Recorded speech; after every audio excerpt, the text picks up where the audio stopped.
ব্রেকফাস্টে একদম কম সময়ে হেলদি আবার টেস্টি রেসিপি বানাতে চাইছেন? তাহলে এইভাবে পনির ও কিছু সবজি দিয়ে চিলা বানিয়ে নিন, খেতে দুর্দান্ত লাগবে। পনির চিলা বানানোর জন্য একটা বোলের মধ্যে নিয়ে নিচ্ছি 1 বাটি বেসন। ওর মধ্যে দিয়ে দিচ্ছি 2 টেবিল চামচ চালের গুঁড়ো, এখানে আমি আতপ চালের গুঁড়োই দিলাম।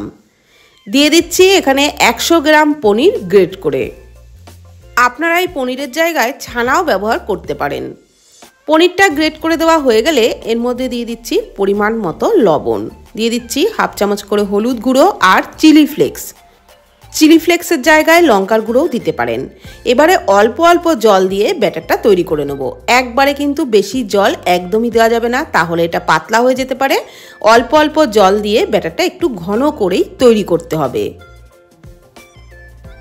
বন্ধুরা, হাতে সময় একদম কম থাকলে আপনারা কিন্তু এটা ঝটপট বানিয়ে নিতে পারেন। ব্রেকফাস্ট বা ডিনারে একটু টমেটো সসের সাথে খেতে অসাধারণ লাগে।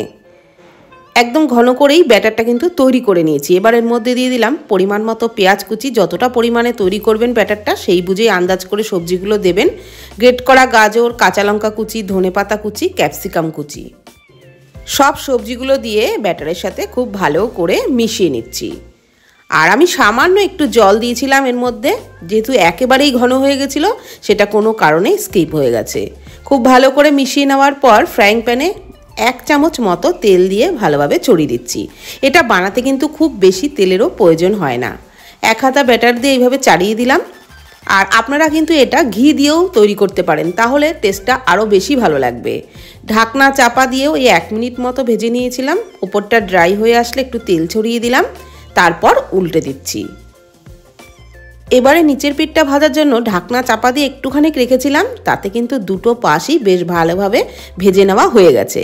আর এগুলো ভাজবার সময় হাই ফ্লেমে কিন্তু একদমই ভাজবেন না, গ্যাসের ফ্লেমটাকে লো টু মিডিয়ামে রেখেই ভেজে নেবেন। খুব ভালো করে দুটো পাশই বেশ কড়া করে ভেজে নিয়েছি। এবারে তুলে নিলাম। আর একই রকমভাবে আমি বাকিগুলোকেও ভেজে নিচ্ছি। আবারও সামান্য একটু তেল দিয়ে দিলাম। 1 হাতা ব্যাটার দিয়ে ঢাকনা চাপা দিয়ে একই রকমভাবে এটাও একটু মুচমুচে করে ভেজে নিচ্ছি। একটু মুচমুচে করে ভাজলে খেতে দারুণ লাগবে। এটা আপনারা বাচ্চাদের টিফিন বক্সে বা বড়দের লাঞ্চ বক্সেও দিতে পারেন, খেতে দুর্দান্ত লাগে। বানাতেও সময় একদমই কম লাগে। একদম কম ঝামেলায় কম উপকরণেই তৈরি করা যায় এই পনির চিলা। তাহলে ব্রেকফাস্টে বা ডিনারে বা স্কুল টিফিনে এইভাবে বানিয়ে নিন পনির চিলা, খেতে দারুণ লাগবে। তো ভিডিওটি কেমন লাগলো প্লিজ কমেন্টের মাধ্যমে জানাবেন। আজকের মতো এই পর্যন্ত। ভালো থাকবেন, সুস্থ থাকবেন, ধন্যবাদ।